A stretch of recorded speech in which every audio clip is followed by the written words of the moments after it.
problem with hoplite battles is most of them are pretty close to the same. And here we're in Coronea, which looks very much like Nemea. It's actually on the heels of Nemea.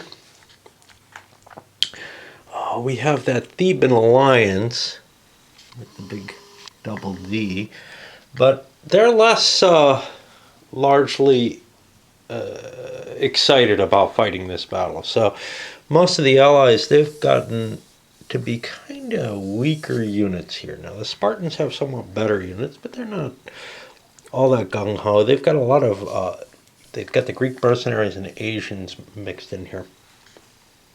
Historically, this was a very interesting battle, again, with the two wings swinging against each other and one wing overpowering the other, but not so much due to the overlap from what can be told from Xenophon. What actually happened here, let's see.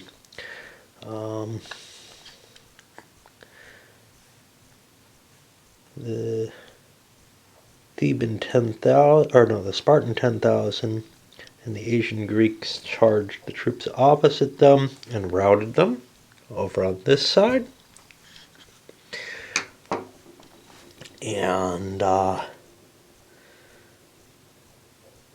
Argives panicked before the Spartans could even make contact and fled to Mount Helicon. However,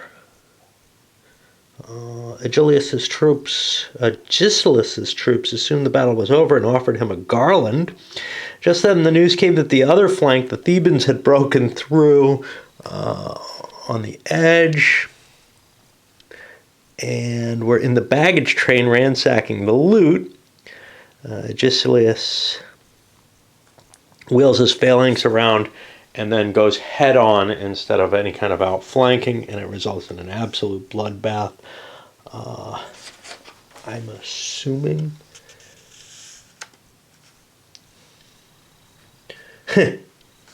Wikipedia lists total losses at 1,000, which is less than 3% of the estimated occupants, in comparison to Xenophon's description. In terms of setup, it's largely fixed. The different commands, the two hoplite commands facing each other, both have dual leadership. Oh wait, do they? I thought I had an extra leader for this one. Maybe they don't both. I forgot to put Euripides on the board. I got to dig him up. The secondary leader for the Thebans is pretty close to useless.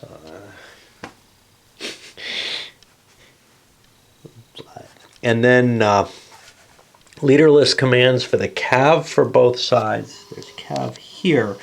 But the Spartans are a little weird. They have some peltasts who are commanded by Gilus here.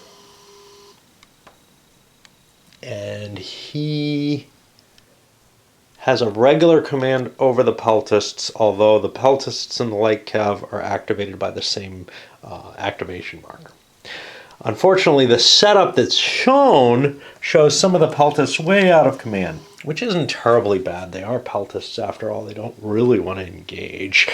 They can do harassment fire and such not. So I left it that way, but optimally I would probably want them together. The problem is I don't want them in front of my hoplites. We saw how horrible it is there.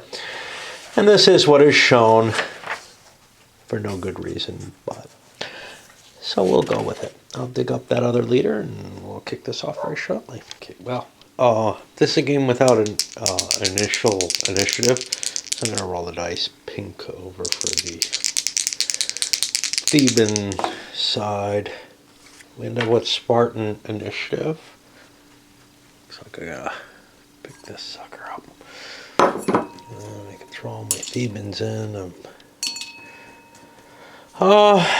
Do I want to start with the hoplites? No. This entire wing, including these guys, is all considered Spartan in terms of not having to deal with the momentum roll, etc. So they have well, not the momentum, but the initial charge problem where they have to roll dice to see how fast they go. These guys are going to have to deal with it. Do I want to move forward? 1, 2, 3, 4. I could get to this line. 1, 2, 3, 4. And then that would allow them the attack. So what I'd like to do is move forward kind of slowly. Or let them move. This is the problem with the game. Is if you have a Hoplite army versus Hoplite army, you probably don't want to be the first guy to move because you don't want to get close. But if both people do that, we'll just sit here all day because these things aren't going to change what's going on in the field. They may cause some disruption, but they're not going to win the battle in their engagement.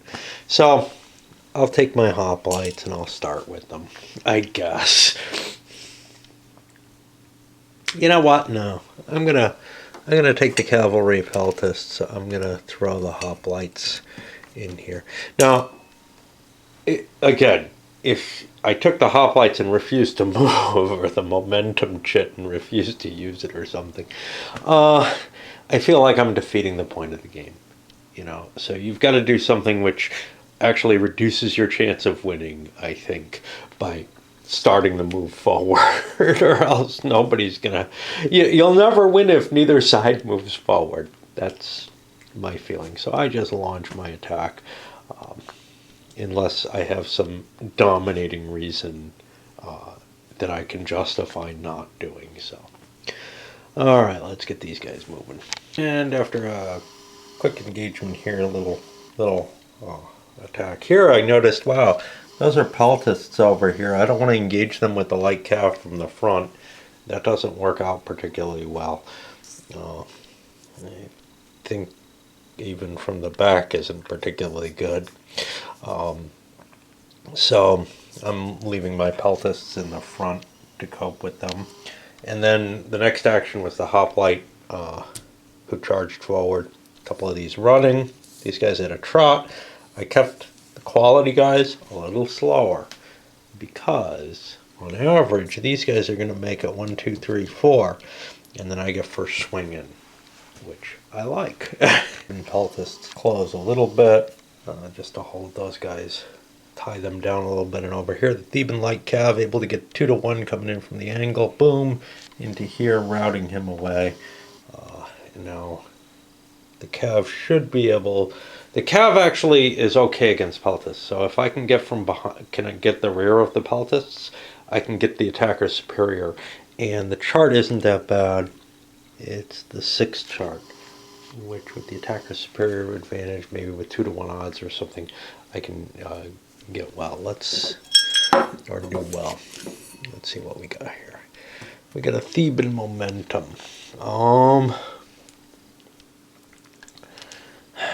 I don't particularly want to activate these guys. Unfortunately, 2, 3, 4, 5. I am in range to activate the light cav over there, I think. So we'll take a try. We get a success with them. Do I want to trump in? My leader's pretty good. I'm not going to get another chance. Yeah, I'll get a chance to trump in on their dudes. All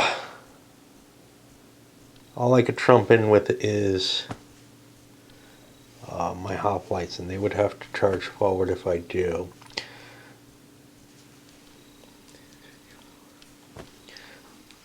I'm not in position to strike. I'm going to pass on that and let them use their cav, which I think they're going to recover.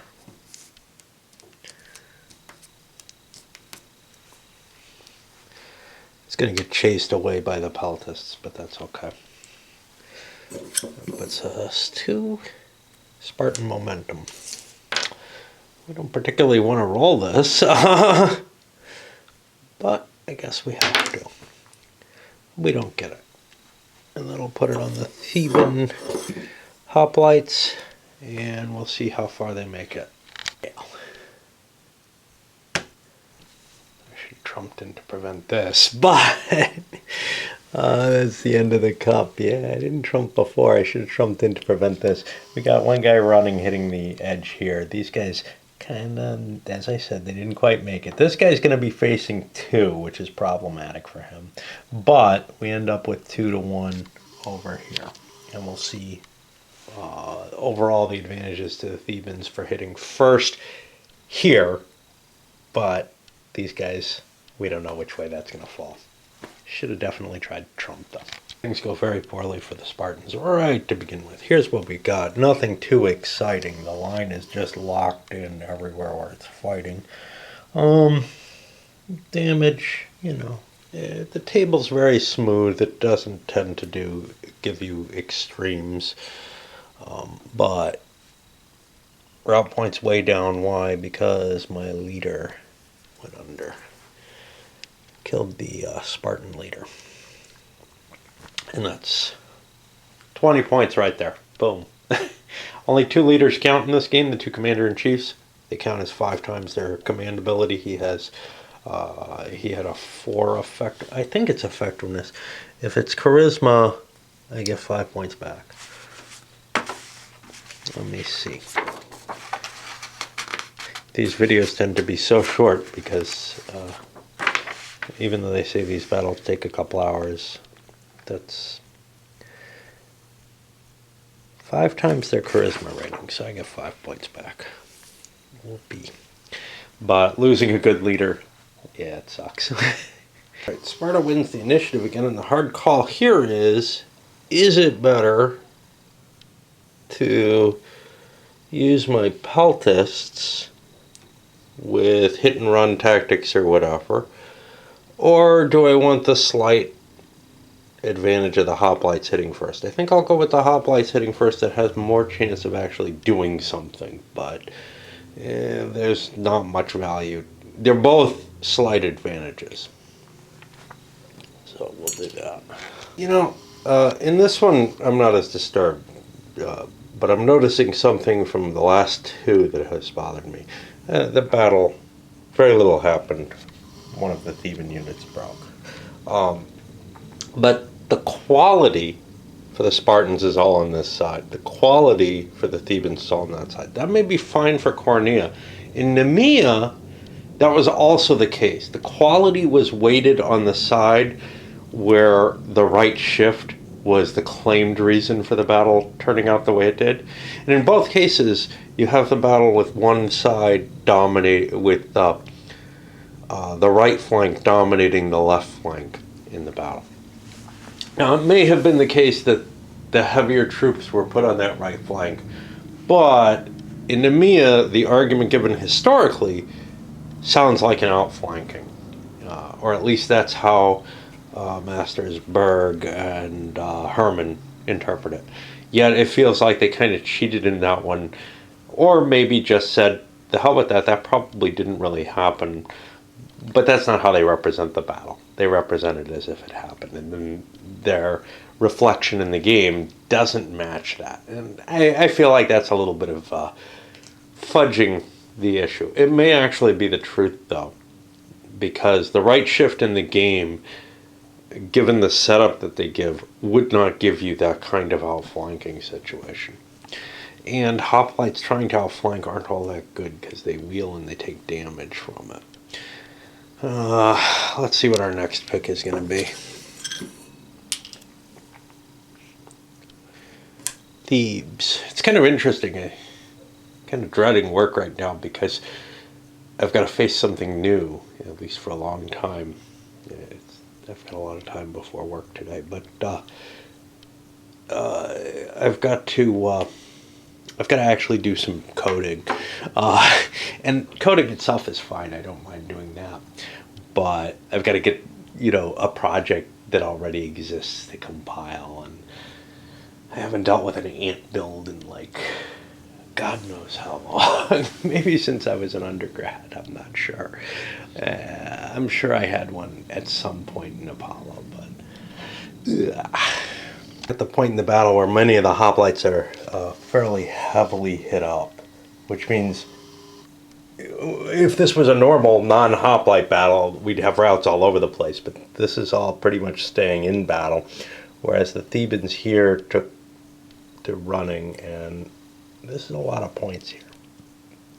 This may be the battle. 10, 15, 20, that's 40 points.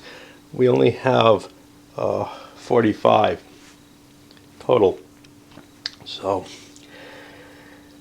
only a little bit more and they go over the edge, whereas the Spartans are holding up pretty well. They haven't had any phalanx routes, just this here. And the big leader loss hit, which made the two armies equal, basically. That actually causes a problem because they no longer have an overall leader. They have this replacement instead. And I think that means no momentum checks. And at the end of the turn, that whole left flank, minus this one unit of hoplites, is gone. And we could start wheeling the Spartans. The engagement, and we're also just 5 points from breaking the Thebans. Situation here, the Spartans are winning the archery duel, our javelin throwing duel. See a little missile marker. And over here I'm trying to move the light cav around.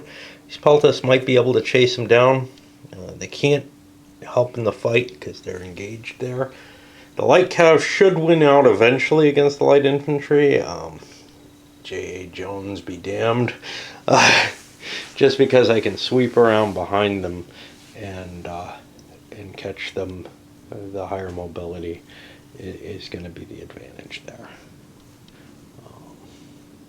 Jones seems to assume that infantry will always be able to dig in against cav. Maybe in a strategic or operational sense, but here, no, the cav is going to win on the battlefield. These Spartan peltists here are not under command. They're not a loose, a leaderless command. So they actually couldn't engage in any sense the light cav here. All they can do is stand off and try to harass them. Meanwhile, the harassment here continues. I picked the peltists first because I thought that was more important. They'd get first strike in here. The cav would be able to slip in behind them and hurt them. The cav's still going to have to wheel around to get a positioning, and they may have to recover, but the peltists can't really come to grips with them without a leader present. And I forgot to charge with that cav, so charge is not exactly the right word. But we'll do that real quick. That's coming from the back, so the peltists can't really fire. They could turn, but it's not going to help their position. So we got light cav hitting peltists. That would normally be defensive superior, but because I've got the positioning, it's not. It's not heavy or medium infantry, so I do get the attacker's superiority for attacking from behind. I'm on the 6 table. We've already calculated this. Let me make a quick roll. 5. 2 to 4. It's a 2-2, but I double the defender's losses. Got a 4 extra hits there, puts it to 6. That means I have to make a check. And he survives, so it drops down to a 5. And these casualty results make everything... I probably did want that turn. I don't know. I'm not going to be able to turn later, but